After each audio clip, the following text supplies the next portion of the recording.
Jaalalaa fi Koronaa. Asoosama gabaabaa. Kutaa lammaffaa. Barreessaan Abdii Fiixee. Gulaalaan Abdiisaa Balaachoo. Jaalalaa fi Koronaa.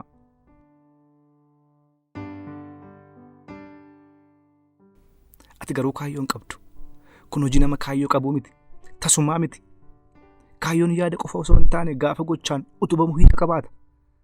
Ati garuu afaaniin harmee koo malee jettee hin taa'uu, hin ka'uu, hin nyaadhuu, hin dhugu jettee fiigdee dhuftee gochaan garuu intala mooraa yuunivarsiitii keessatti beektu jaallatta. Sanumaayyuu ammoo nama dhimma kee hin qabne. Kana egaa kaayyoon deessee ofiif jiraachuu. Kanaaf harmee koo jettee dhufte. Ittiin jedhe sammuun roobaa. Kaayyoo qaba. Eeyyee qaba. Waan waliin fakkaanne nan ceephayin. Sammuu isaa qabatee of keessatti gungume. Hin qabdu. Osoo kaayyoo qabaatte intala kaleessa iyyummaa keensi madaaltee maalummaa keef si baqattee fi isa harmee keef guduunfattee fuutee galaa jirtu laattuuf. Roobaan walfalmii yaada isaa faana osoo wal morkuu gama biraan immoo inni qaama isaa akka sibiilaa gubaa jiru sun illee boquu isaa lamaaniin dafqa irra kute. Miira inni takkaa keessummeessee hin beeknetu itti dhaga'ame. Waan boba'ee gubataa jiru of se'ee takka laphee isaa takka immoo adda isaa qabee ilaala. Qaamni isaa baay'ee guba. Yaadni isaa garuu isa waraanuu hin dhiisne. Mee maal gochuutu narra ture? Nama rakkateef qaqqabuun yakkaa? Moo anis akkuma isa jaalala koo simachuu didde jedhee fuula shamarraniitti asiidii naquu ilillaa diinoonfadhee waan isheen na gooteef haaloo ba'uutu narra ture. Jaalalaam nan jaalladhaam.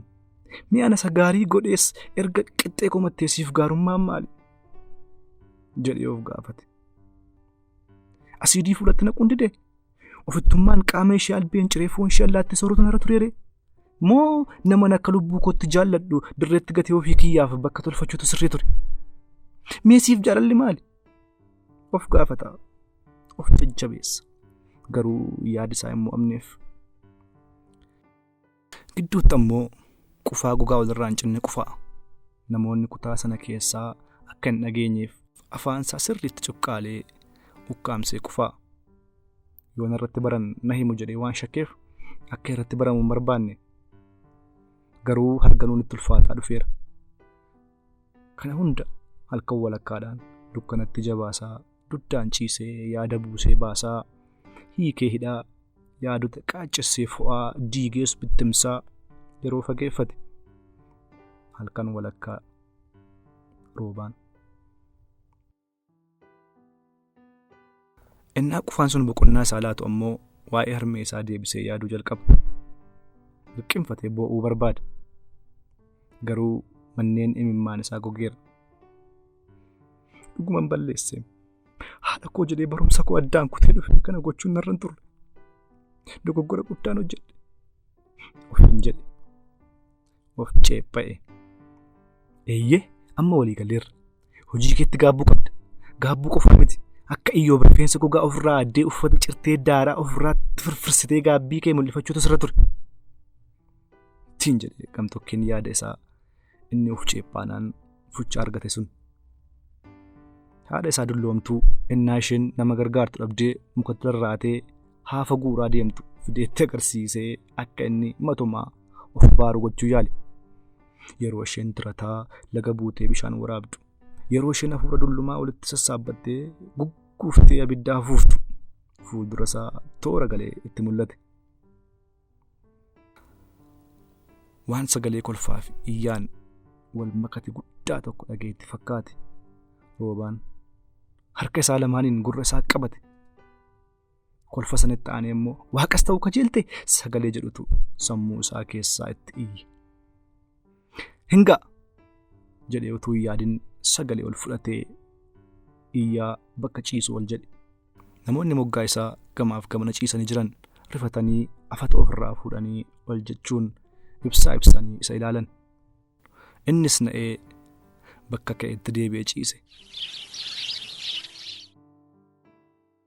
Innaa bari'ee jedhu mataa isaa ol qabachuu hin dandeenye. Qaamni isaa hundi waan sibiilaan reebame caalaa itti ulfaachuu jalqabeera. Akka nama lafa hongee keessaa dhufee isa dheebossuu jalqabe. Laagaa isaa keessa akka waan qoraattiin seenee isa waraana. Otuu dhufuu isaa harmee isaatti himin mallattoo qabu kana jaratti himuu hin barbaanne garuu guyyaa isaa murtaa'e fixuu akka qabu ofitti murteesse. Garuu hin dandeenye. Himuu baatanis namootni tokko tokko mallattoo dhukkuba koronaa akka inni qabu shakkaniiru.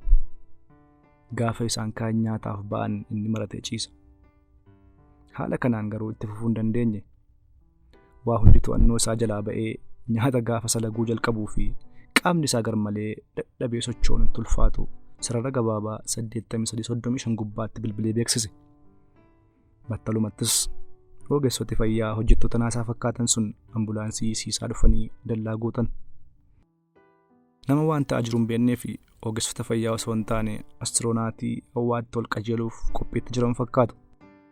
Mallattoo isaan roobaa irraa argan koronaa ta'uusaaf ga'aa ture. Ho'inni qaama isaa 38.4 ta'eera. Yeroo isin fudhanne ambulaansii keessa buusanii fuudhanii deeman. Namootni isatti siqan chaarjarii bilbilaa irraa ergifatanii fi waliin kolfanii taphataa turan hundi battala tokkotti akka laastikii abidda bu'ee walitti shuntuuran. Rifaatuudhaan lafa jiranitti goganii hafan. Dudduuba deebi'anii hariiroo isa faana taasisan maras yaadachuu yaalan. Dooktar Dandu'aa jedhe imimmaan isaa waliin wal'aansoo wal qabaa akkuma mooraa keessaa ba'anii daandii irra bu'aniin. Rooba dhalli namaa osoo hin du'in duras si'a lama du'a. Tokko gaafa dhukkuba isaa bare, tokko ammoo gaafa abdii kutate. Namooti baay'een otoo hin beekin yeroo dheeraaf dhukkuba ta'e qabaatanii gaafa dhukkubbii isaanii qorannoon bira ga'ame dhukkubsatanii hospitaala seenu. Kun maali yoo jettee dhalli namaa xiinsammuu dhukkubsata, itti aansee abdii kutata. Kana lamaantu nama ajjeesa. Ati garuu jabaadha, dargaggeessa. Osooma koronaa qabaattee iyyuu koronaan utaalloodha jettee sammuu kee amansiiftee jennaan utaalloon kun akka nama biraatti hin dabarreef of eeggattee jennaan homaa tokko hin taatu. Garuu nan du'a jettee iyyuu ofitti himte nutillee waa tokko sii gochuu hin dandeenyu. Kanaaf ati qorqalbii kennu gargaari. Nuti immoo guyyoota muraasa keessatti akka ati gara fayyina keetti deebituuf waan gochuun nurra jiru hundumaa goona. Kanaafuu jabaadhu ittiin jedhe dooktarichi. Magaalaa Finfinnee keessa qaxxaamuranii gara Kotobee bakka dhukkubsattoonni dhibee koronaatti yaalamaniin bahan. Ambulaansiin isaan baattee turtes iyya osoo walirraan kutin daandii Finfinnee isa dhiphinni isaa yoomuun jijjiiramne sana keessa asiif achi marsaa dhufee mooraa keessa dhaabbate.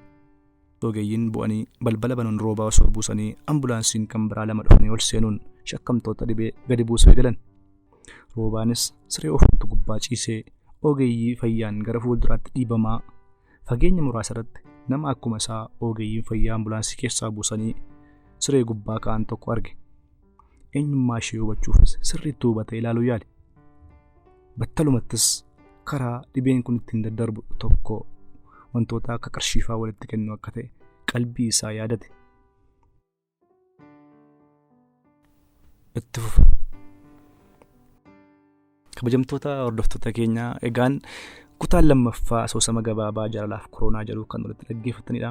Kutaa sadaffaa yeroo biraa qabannes ni dhiyaanna. Hagasitti garuu YouTube chaanaalii kana subscribe gochuudhaan hiriyaa keessaniinis qooduudhaan nama biraas akka ga'u godhaa. Sin jaallannaa galatoomaa ulfaadhaa subscribe godhaa yeroo gaarii.